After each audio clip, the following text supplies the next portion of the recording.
Il est possible de vivre une sorte de nouvelle naissance sans Dieu.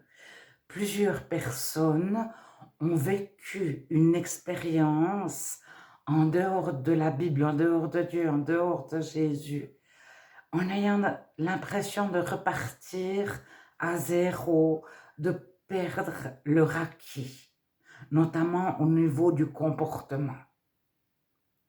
Et il y a des personnes qui aiment profondément les autres, etc., en dehors de Dieu.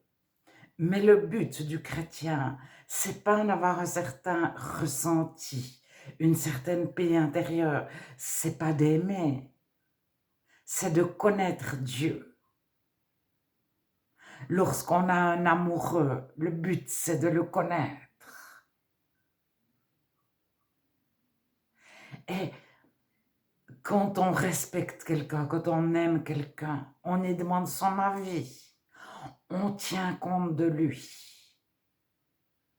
Et il est possible d'aller à l'église, de prier, de lire la Bible, de vivre une nouvelle naissance sans tenir compte de Dieu. On va tenir compte de l'église, de ce que posent les autres chrétiens. Moi, je pense qu'être chrétien, c'est comme ça. Ceux-là posent que c'est comme ça. Ils ont toujours fait ça. Donc, être chrétien, c'est ça. Et lorsqu'on vit une réelle nouvelle naissance, Dieu nous enlève des jougs, des cordes, des chaînes. Il nous délivre de nos chaînes. Et il n'y a que lui qui peut faire ça. Alors, une grosse chaîne, c'est le mensonge. Et c'est une des premières qui tombe. Lorsqu'il ouvre nos yeux, on se rend compte à quel point on ment. Moi, je ne me rendais pas du tout compte à quel point je mentais.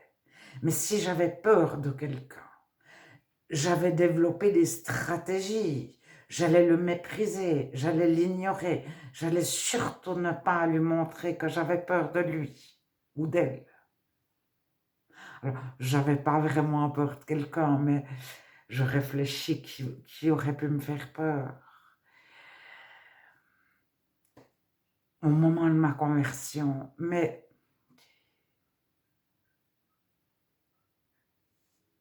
récemment, le Seigneur m'a rappelé que lorsqu'on se convertit, on met son cœur à nu devant Dieu.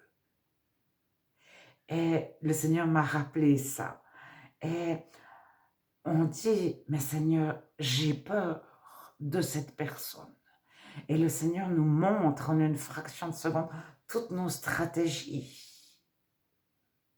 Et il nous met à nu et on est sans stratégie de défense. Bon, on a Dieu comme défense. Mais comment est-ce qu'on fait quand on a peur de l'autre? Alors Dieu nous montre ce qu'on doit savoir. Par exemple, que l'autre fait peur parce que lui-même a peur ou elle-même a peur. Et c'est sa défense, faire peur aux autres. Et sciemment, elle cherche à impressionner, à mépriser, à mettre mal à l'aise les autres en public, parce que c'est sa défense. Alors, le Seigneur nous enlève notre peur, puis à la place, il nous apprend à l'apprivoiser et à ne pas lui faire peur. Et si elle essaie de nous faire peur, au lieu de se dire, je ne vais pas lui montrer que j'ai peur, je vais faire 6, stratégie 1, 2, 3, 4, je pourrais l'attaquer, lui faire peur, me protéger, prier, etc. On a déjà été restauré par Dieu au moment où on a exposé notre souci. Et on n'est plus du tout dans cette vision-là. On se dit, comment faire pour ne pas lui faire peur? Elle m'a attaqué. Comment faire pour qu'elle ait confiance en moi? Dieu montre-moi. Et Dieu pourra nous dire, tu peux absolument rien faire. Ne cherche pas à faire quelque chose. Moi, je vais faire qu'elle ait confiance en toi. Et ça, au début de notre conversion, on le vit où Dieu nous apprend à ne pas faire avec nos idées, mais tout est nouveau. On est vraiment à nu, on ne sait pas comment se défendre. Mais est-ce qu'on en a besoin? On a Dieu avec nous. On l'avait déjà avant, mais on n'en avait pas conscience. Alors le mensonge est un piège énorme parce que c'est une pieuvre, de nous-mêmes, on ne peut pas l'enlever. Parce qu'on va casser un bras, puis il y a l'autre qui arrive. Si tu arrêtes de mentir, tu auras tel souci. Tu ne peux pas arrêter. Si tu arrêtes de mentir, il va t'arriver ça. Et puis, tu t'imagines si tel et tel connaissait la vérité. Alors, quand Dieu nous fait naître de nouveau, il supprime tous nos acquis, toute la pieuvre en entier, puis il n'y a pas un petit bras qui ressurgit, oui, mais non, mais quand même. Et puis, il nous garde comme un petit bébé. Puis après, ben, on apprend, on grandit. C'est-à-dire que on n'a plus notre maman Dieu qui est là constamment, mais c'est aussi nous. Ah, mais moi je suis grand, non, non, non, non, non, non. Et on essaie de faire par nous-mêmes, on a l'indépendance innée. Mais le chrétien, il aime Dieu parce qu'il a été aimé de Dieu. Donc, il est dans une toute autre stratégie que de faire de la méditation, de faire du yoga pour son bien, etc. Il aime Dieu parce qu'il sait qu'il est aimé de Dieu. Dieu nous aime, Dieu nous révèle qu'il nous aime. Et à partir de là, on commence de l'aimer. Mais même l'amour qu'on éprouve pour Dieu, on l'a reçu de Dieu. Et parce qu'on l'aime, on y demande son avis, on tient compte de lui. Mais on est capable de vivre 2 ans en tant que chrétien, de faire des choses chrétiennes, de rencontrer des chrétiens, d'ouvrir notre vie, sans tenir compte de Dieu. C'est comme si on l'avait mis dans un petit coin, mais on parle d'église, on parle de Bible, on parle de qui est Jésus, qui est Dieu, on est capable de chanter Dieu je t'aime, etc.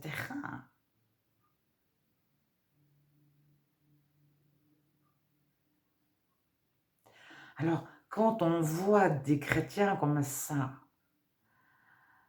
on a envie de les secouer. Et puis, jamais, jamais on deviendra comme eux au début de notre conversion. Et quand on voit quelqu'un qui se dit ancien, au pasteur, on lui demande quelle connaissance as-tu de Dieu? Quelle différence fais-tu entre Dieu et Jésus? En fais-tu? Et il ne sait pas nous répondre parce que ça n'a jamais été sa recherche. Mais il est ancien, il se présente avec un statut où on nous l'a présenté avec tant d'années d'ancienneté. Et puis quand on se dit, c'est à lui qu'on va lui demander, mais quand je prie, c'est Dieu ou c'est Jésus qui m'entend? Ou c'est le Saint-Esprit? Enfin, on a des questions comme ça. Et la personne en face ne nous dit pas, attends, je vais prier parce que je ne sais pas. Je vais demander à Dieu. La personne en face va nous dire, tu te poses trop de questions. Ou va nous dire, l'important c'est d'aimer, l'important c'est ce que tu crois. Enfin, des choses. Et on est choqué des réponses qu'on reçoit.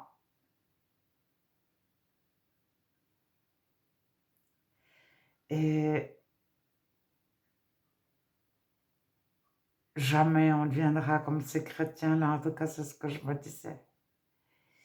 Et on a l'orgueil du nouveau converti.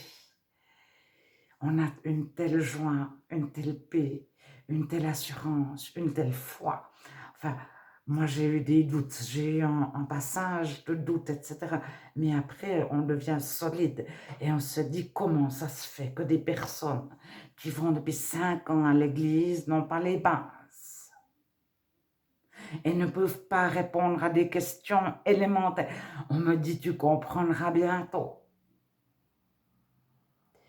Et ne nous enorgueillissons, bloup, bloup, bloup, ne devenons pas orgueilleux.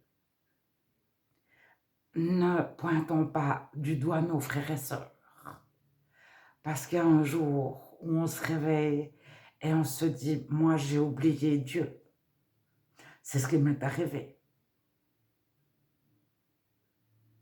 Et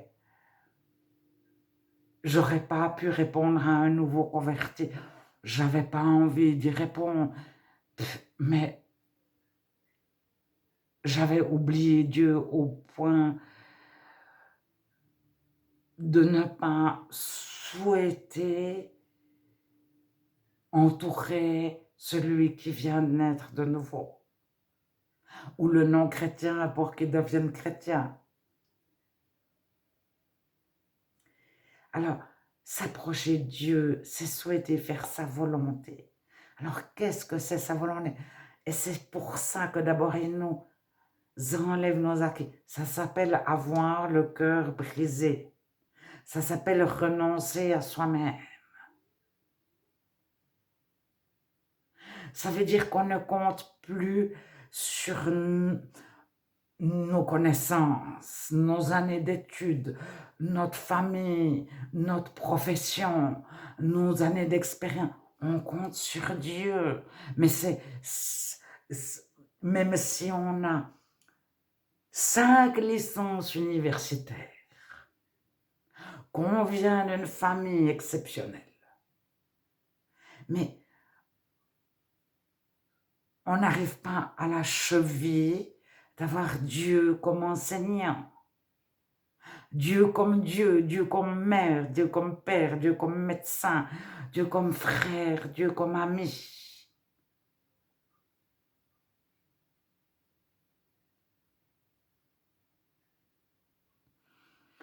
Donc on n'a pas besoin de se mettre en avant. Mais à un moment donné, il y a des non-chrétiens qui arrivent et qui nous disent, oui, mais alors, tu sais pas où t'aurais dû, est-ce que tu sais le grec?